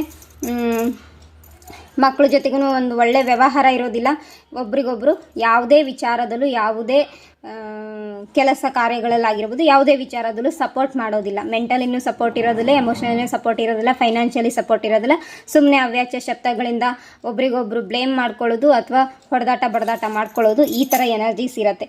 ಇದನ್ನು ನೋಡಿ ನೋಡಿ ನಿಮ್ಮ ಮಕ್ಕಳು ಕಲಿತಾಗ ನಿಮ್ಮ ಮಕ್ಕಳ ಮನಸ್ಸಿನ ಮೇಲೆ ಪ್ರಭಾವ ಬೀರುತ್ತೆ. ಹಾಗಾಗಿ ನೀವು ಇಲ್ಲಿ ಯಾರೇ ತಂದೆ ತಾಯಿಗಳಾಗಿರಲಿ, ನಿಮ್ಮ ಹತ್ರ ಮಕ್ಕಳಿದ್ರೆ ಅಥವಾ ಮೊಮ್ಮಕ್ಕಳಿದ್ರೆ, ಆ ಮೊಮ್ಮಕ್ಕಳಿದ್ರಿಗೆ ಗಂಡ ಹೆಂಡತಿಗಳು ಜಗಳ ಮಾಡೋಕ್ಕೆ ಹೋಗ್ಬೇಡಿ, ಆಯಿತಾ? ಆರ್ಗ್ಯುಮೆಂಟ್ ಮಾಡೋಕ್ಕೆ ಹೋಗ್ಬೇಡಿ, ಮತ್ತು ಇರ್ರೆಸ್ಪೆಕ್ಟ್ಫುಲ್ಲಾಗಿ ವರ್ತನೆಯನ್ನು ಮಾಡೋಕ್ಕೆ ಹೋಗ್ಬೇಡಿ. ಇದು ನಿಮ್ಮ ಮಕ್ಕಳ ಮನಸ್ಸಿನ ಮೇಲೆ ಬಿದ್ದಾಗ ಅವರು ಮ್ಯಾರೇಜ್ ಕಮಿಟ್ಮೆಂಟ್ ಅನ್ನೋ ವಿಚಾರದಲ್ಲಿ ಫೋಬಿಯಾ ಇಟ್ಕೊಂಡ್ಬಿಡ್ತಾರೆ. ಗಂಡ ಹೆಂಡತಿ ಅಂದರೆ ಈ ಥರ ಜಗಳ ಮಾಡ್ತಾರೆ ಅಂದರೆ ನಾನು ಯಾಕೆ ಮ್ಯಾರೇಜ್ ಆಗಬೇಕು ಅನ್ನೋದು ಒಂದು ವಿಚಾರ ಬಂದುಬಿಡತ್ತೆ, ಸರಿನಾ? ಗಂಡ ಹೆಂಡತಿ ಹೀಗಿರ್ತಾರೆ ಅಂದಮೇಲೆ ನಾವು ಯಾಕೆ ಮ್ಯಾರೇಜ್ ಆಗಬೇಕು, ನನಗೆ ಬೇಡ, ನಾನು ಒಂಟಿಯಾಗಿ ಜೀವನವನ್ನು ಜೀವಿಸಬಲ್ಲೆ ಅಂಥೇಳಿ ಎನರ್ಜಿ ಈ ಥರ ಶಿಫ್ಟ್ ಆಗೋ ಸಾಧ್ಯತೆ ಇರುತ್ತೆ. ಅಥವಾ ಮ್ಯಾರೇಜ್ ಅಂತ ಬಂದ ತಕ್ಷಣ ಅಥವಾ ಯಾವುದೇ ಒಂದು ಪ್ರಪೋಸಲ್ಸ್ ಬಂದಿದ ತಕ್ಷಣ ಹೆದರಿಕೆ ಶುರು ಆಗುತ್ತೆ, ಭಯ ಶುರು ಆಗುತ್ತೆ, ಮುಂದೇನೋ ಹೇಗೋ ಅನ್ನೋ ಆಲೋಚನೆಗಳು ಬಂದು ಸ್ಟ್ರೆಸ್ ಫೀಲ್ ಆಗಿಬಿಟ್ಟು ಕೆಲವರಿಗೆ ಬಿ ಪಿ ಹೈ ಆಗೋ ಸಾಧ್ಯತೆಯೂ ಇರುತ್ತೆ. ಅದಕ್ಕೆ ಕಾರಣ ಏನಪ್ಪ ಅಂದರೆ ಮನೆಯಲ್ಲಿರೋ ತಂದೆ ತಾಯಿಗಳು ನೀವು ನಿಮ್ಮ ಪಾರ್ಟ್ನರ್ ಜೊತೆಗೆ ಹೇಗೆ ವ್ಯವಹರಿಸ್ತೀರಾ ಅನ್ನೋದ್ರ ಮೇಲೆ ಡಿಪೆಂಡ್ ಆಗಿರುತ್ತೆ. ಹಾಗಾಗಿ ನಿಮ್ಮ ಮಕ್ಕಳ ಮೇಲೆ ಈ ಥರ ನೆಗೆಟಿವ್ ಇಂಪ್ಯಾಕ್ಟ್ ಆಗದೇ ಇರೋಂಗೆ ನೋಡ್ಕೊಳ್ಳಿ. ಅದ್ರ ಜೊತೆಗೆ ರೆಸ್ಪೆಕ್ಟ್ ಕೊಡಿ. ಆಮೇಲೆ ಇನ್ನೊಂದು ವಿಚಾರ ಏನು ಹೇಳ್ತೀನಿ ಅಂದರೆ, ಇವಾಗ ನೀವು ತಂದೆ ತಾಯಿ, ಇದು ಸೋಲ್ಮೇಟ್ ಕನೆಕ್ಷನ್ ಆಗಿರಲಿ ಅಥವಾ ಕಾರ್ಮಿಕ್ ಸೋಲ್ಮೇಟ್ ಕನೆಕ್ಷನ್ ಆಗಿರಲಿ ಅಥವಾ ಟ್ವಿನ್ ಫ್ಲೇಮ್ ಜರ್ನಿಯಲ್ಲಿರುವಂತಹ ಮಕ್ಕಳು ನಿಮ್ಮ ಹೊಟ್ಟೆಲಿ ಹುಟ್ಟೋ ಸಾಧ್ಯತೆ ಇರುತ್ತೆ. ಮಕ್ಕಳು ಬಾಡಿ ವೈಸ್ ಏಜ್ ಕಮ್ಮಿ ಇರುತ್ತೆ, ಸರಿನಾ? ಆದರೆ ತಂದೆ ತಾಯಿಯಾಗಿ ನಿಮ್ಮ ಒಂದು ಏಜು ಹೆಚ್ಚಿರುತ್ತೆ. ಆದರೆ ನಿಮ್ಮ ಹೊಟ್ಟೆಯಲ್ಲಿ ಹುಟ್ಟಿರ್ತಕ್ಕಂಥ ಮಕ್ಕಳು ಅವರು ಏಜು ಚಿಕ್ಕದಿರತ್ತೆ ಬಾಡಿ ವೈಸು, ಸರಿನಾ? ಆದರೆ ಸೋಲ್ ವೈಸು ನಿಮಗಿಂತನೂ ಮಕ್ಕಳು ವಯಸ್ಸು ಜಾಸ್ತಿ ಆಗಿರುತ್ತೆ. ಯಾವಾಗ? ಸೋಲ್ ವೈಸು, ಆತ್ಮದ ವಯಸ್ಸು ಜಾಸ್ತಿ ಆಗಿರೋ ಸಾಧ್ಯತೆ ಇರುತ್ತೆ. ಸಾಮಾನ್ಯವಾಗಿ ನೀವು ನೋಡಿರ್ತೀರ, ಮಕ್ಕಳು ಸಣ್ಣ ಸಣ್ಣ ವಿಚಾರದಲ್ಲೂ ನಿಮಗೆ ಗೈಡೆನ್ಸ್ ಮಾಡ್ತಾ ಇರ್ತಾರೆ. ಅಥವಾ ನೀವು ಮಾತಾಡೋ ಮಾತನ್ನು ಗಮನಿಸ್ಕೊಂಡು ಅದಕ್ಕೆ ಸಂಬಂಧಪಟ್ಟಂಗೆ ಪ್ರಶ್ನೆ ಕೇಳ್ಬೋದು, ಅಥವಾ ಅದಕ್ಕೆ ಸಂಬಂಧಪಟ್ಟಂಗೆ ನಿಮಗೆ ಉತ್ತರನೇ ಕೊಟ್ಬಿಡ್ಬೋದು. ಪಟ್ ಅಂತ ಮಾತಾಡ್ತಿರ್ತಾರೆ. ಅದಕ್ಕೇನು ಕಾರಣ ಅಂದರೆ ಅವರು ಪೂರ್ವ ಜನ್ಮದಲ್ಲಿ ಎಷ್ಟೋ ಜನ್ಮವನ್ನು ಹುಟ್ಟು ಬಂದಿರೋಂತಹ ಆತ್ಮ ಆಗಿರುತ್ತೆ. ಆ ಆತ್ಮ ಹಳೆಯ ಆತ್ಮ ಆಗಿರ್ತದೆ, ಆ ಆತ್ಮಕ್ಕೆ ಹೆಚ್ಚು ವಯಸ್ಸಾಗಿರ್ತದೆ. ಹಾಗಾಗಿ ಇಲ್ಲಿ ತಂದೆ ತಾಯಿಗಳು ಮಕ್ಕಳಿಗೂ ರೆಸ್ಪೆಕ್ಟ್ ಕೊಡಬೇಕು, ಮಕ್ಕಳು ತಂದೆ ತಾಯಿಗಳಿಗೆ ಆಟೋಮೆಟಿಕ್ಕಾಗಿ ರೆಸ್ಪೆಕ್ಟ್ ಕೊಡ್ತಾರೆ, ಇಲ್ಲ ಅಂತಲ್ಲ, ಏಜ್ ವೈಸ್ ಕೊಡ್ತಾರೆ. ಬಟ್ ಇಲ್ಲಿ ಕೆಲವು ತಂದೆ ತಾಯಿಗಳು ಮಕ್ಕಳನ್ನು ತುಂಬ ಕೀಳಾಗಿ ಕಾಣ್ತಾ ಇರ್ತಾರೆ. ಎಲ್ಲಿವರೆಗೆ ಅಂದರೆ ಒಂದು 3 ವರ್ಷದವರೆಗೂ ಮಕ್ಕಳು ದೇವರು ಅಂತೇಳಿ ಬಿಟ್ಟು ಆರಾಧನೆ ಮಾಡೋದು, ಆ ಮಕ್ಕಳು ಏನು ಹೇಳ್ತಾರೋ ಅದನ್ನು ಕೇಳೋದು, ವಧಿಸ್ಕೊಳ್ಳೋದು, ಮುದ್ದು ಮಾಡಿಸ್ಕೊಳ್ಳೋದು ಮಾಡ್ತಾ ಇರ್ತಾರೆ. ಆ 3 ವರ್ಷ ದಾಟಿದ ನಂತರ ಆ ಮಕ್ಕಳನ್ನ ಕೆಲವು ಈಗ ಕಾರ್ಮಿಕ್ ಸೋಲ್ಮೇಟ್ ಕನೆಕ್ಷನಲ್ಲಿ ತುಂಬ ಕೀಳಾಗಿ ನೋಡೋದು, ಭೇದ ಭಾವ ಮಾಡೋದು, ಮಕ್ಕಳ ನಡುವೆ ಭೇದ ಭಾವ ಮಾಡೋದು, ಮನೆಯಲ್ಲಿ ಭೇದ ಭಾವ ಮಾಡೋದು, ಶಾಲೆಯಲ್ಲಿ ಇದ್ದರೆ ಆ ಶಾಲೆಯ ಮಕ್ಕಳ ಜೊತೆಗೆ ಕಂಪೇರ್ ಮಾಡೋವಂಥದ್ದು, ಈ ಥರದ್ದೆಲ್ಲ ಎನರ್ಜೀಸ್ ಬರುತ್ತೆ. ಅದಕ್ಕೆ ಯಾವತ್ತು ಬಾಡಿ ವೈಸ್ ಬಾಡಿನ ನೋಡಿ ಅಥವಾ ಗಂಡು ಹೆಣ್ಣು ಅಂತೇಳಿ ಭೇದ ಭಾವ ಮಾಡೋದು ಇದನ್ನೆಲ್ಲ ಮಾಡೋಕ್ಕೆ ಹೋಗಬೇಡಿ. ಇದು ನಿಮಗೆ ನೆಗೆಟಿವ್ ಇಂಪ್ಯಾಕ್ಟ್ ಆಗುತ್ತೆ. ನಿಮಗೆ ನೆಗೆಟಿವ್ ಕರ್ಮ ಅಂದರೆ ಪಾಪ ಕರ್ಮಕ್ಕೆ ಲಿಸ್ಟಿಗೆ ಈ ಒಂದು ಎನರ್ಜಿ ಸೇರ್ಕೊಂಡ್ಬಿಡತ್ತೆ. ಆವಾಗ ಮತ್ತೆ ನೀವು ಅದನ್ನು ಅನುಭವಿಸೋಕ್ಕೋಸ್ಕರ ಮತ್ತೆ ನೀವು ಸೋಲ್ ವೈಸ ಈ ಆತ್ಮಗಳಿಗೆ ಎಕ್ಸ್ಪೀರಿಯನ್ಸ್ ಆದಂಗೆ ಏನಾಗುತ್ತೆ, ಹೆಚ್ಚು ಸ್ಪಿರಿಚುವಲ್ ಜರ್ನಿಗೆ ಬರ್ತಾರೆ. ಹೆಚ್ಚು ಅನುಭವವನ್ನು ಹೊಂದಾಗ ಪ್ರತಿಯೊಬ್ಬರು ಅವ್ರವ್ರ ಲೈಫಲ್ಲಿ ಮುಂದೆ ಜನ್ಮ ತಾಳಿದಾಗ ಒಂದು ಪಾಸಿಟಿವ್ ವೇಯಲ್ಲಿ ಸಾಕ್ತಾ ಹೋಗ್ತಾರೆ. ಸರಿನಾ? ಕೆಲವರು ಈ ಜಗಳಗಳು ಮಾಡೋದ್ರಲ್ಲಿ ಆಗಿರ್ಬೋದು, ಹೋರಾಟ ಮಾಡೋದ್ರಲ್ಲಾಗಿರ್ಬೋದು ಇಂಟ್ರೆಸ್ಟ್ ಇರೋದಿಲ್ಲ. ಇನ್ನು ಕೆಲವರಿಗೆ ದೇಶದ ಮೇಲೆ ಪ್ರೇಮ ಅತಿಯಾಗಿರುತ್ತೆ. ಅವ್ರು ಪದೇ ದೇಶ ಸೇವೆ ಮಾಡೋಕ್ಕೋಸ್ಕರನೇ ಹುಡ್ತಾ ಇರ್ತಾರೆ. ಸರಿನಾ? ಅಥವಾ ಮತ್ತು ಅಂಥ ದೇಶ ಸೇವೆ ಮಾಡೋಕ್ಕೋಸ್ಕರ ಅವ್ರಿಗೆ ಆಯ್ಕೆ ಮಾಡ್ಕೊಳ್ಳೋ ಅಂಥ ವ್ಯಕ್ತಿಗಳು ಯಾರಾಗಿರ್ತಾರೆ ಅಂದರೆ ದೇಶ ಸೇವೆ ಮಾಡೋಕ್ಕೆ ಪ್ರೀತಿ ಇರಬೇಕು. ಮತ್ತು ನಮ್ಮನ್ನು ದೇಶಕ್ಕಾಗಿ ಬಿಟ್ಕೊಡೋವಂಥ ತಂದೆ ತಾಯಿಗಳು ಯಾರು ಇರ್ತಾರೋ ಅಂಥವ್ರನ್ನ ನೋಡಿಬಿಟ್ಟು ಆ ಸೋಲ್ಗಳು ಅಂಥ ತಂದೆ ತಾಯಿ ಹೊಟ್ಟೆಯಲ್ಲಿ ಹುಟ್ಬಿಟ್ಟು ದೇಶ ಸೇವೆ ಮಾಡೋಕ್ಕೆ ಹುಡ್ತಾರೆ. ಓಕೆ, ಅದು ಭಗತ್ ಸಿಂಗ್ ಥರನೂ ಆಗಿರ್ಬೋದು, ನೇತಾಜಿ ಥರನೂ ಆಗಿರ್ಬೋದು, ಅಥವಾ ಈಗಿನ ನಮ್ಮ ಸೋಲ್ಜರ್ ಥರನೂ ಆಗಿರ್ತಾರೆ. ಸರಿನಾ? ಹಾಗಾಗಿ ನೀವು ಯಾವುದೇ ಸಂಬಂಧ ಹೊಂದಿರ್ರಿ, ಆ ಎಲ್ಲ ಸಂಬಂಧದಲ್ಲೂ ರೆಸ್ಪೆಕ್ಟನ್ನು ಕೊಡಿ. ಓಕೆನಾ? ನೀವು equal give and take respect ಎನರ್ಜಿಯಲ್ಲಿದ್ದರೆ equal give and take. Unconditional love ಅಂದರೆ ಯಾವುದೇ ಕಂಡೀಷನಲ್ಲಿ ಇಲ್ಲದೆ, ಅಂದರೆ ಸ್ವತಂತ್ರ ಪೂರ್ವಕವಾಗಿರ್ತಾರೆ. ಓಕೆ, ತುಂಬ ಪ್ರೇಮ ಇರುತ್ತೆ. ಅವು ಯಾರು ಏನೇ ಡಿಸಿಷನ್ ತೊಗೊಂಡ್ರು ಆ ಡಿಸಿಷನ್ನಿಗೆ ಬೆಲೆಯನ್ನು ಕೊಡೋವಂಥದ್ದು. ಸರಿನಾ? ಕಂಟ್ರೋಲಿಂಗ್ ಎನರ್ಜಿ ಇಲ್ಲದೆ ಇರೋವಂಥದ್ದೇ ಅನ್ಕಂಡೀಷ್ನಲ್ ಲವ್. ಸರಿನಾ? ಈ ವಿಚಾರವನ್ನು ಇನ್ನು ಮುಂದಿನ ವಿಡಿಯೋದಲ್ಲಿ ನಾನು ತಿಳಿಸ್ಕೊಡ್ತೀನಿ. ನಮ್ಮ ಈ ಒಂದು ಸದ್ವಿಚಾರ ನಿಮಗೆ ಇಷ್ಟ ಆಗಿದ್ದರೆ ಲೈಕ್ ಮಾಡಿ, ನನಗೆ ಸಪೋರ್ಟ್ ಮಾಡಿ. ನೀವು ವ್ಯೂವರ್ಸ್ ಆಗಿದ್ದರೆ ರೇಖಿ ವಿದ್ಯಾಲಯನ ಸಬ್ಸ್ಕ್ರೈಬ್ ಮಾಡಿ, ಬೆಲೈಕನನ್ನು ಕ್ಲಿಕ್ ಮಾಡಿ. ಅದ್ರ ಜೊತೆಗೆ ಈ ಒಂದು ಬ್ಯೂಟಿಫುಲ್ ಎನರ್ಜಿಯನ್ನು, ಈ ಬ್ಯೂಟಿಫುಲ್ ವಿಚಾರವನ್ನು ಹೆಚ್ಚು ಜನರಿಗೆ ಶೇರ್ ಮಾಡ್ಕೊಳ್ಳಿ. Thank you so much. God bless you all.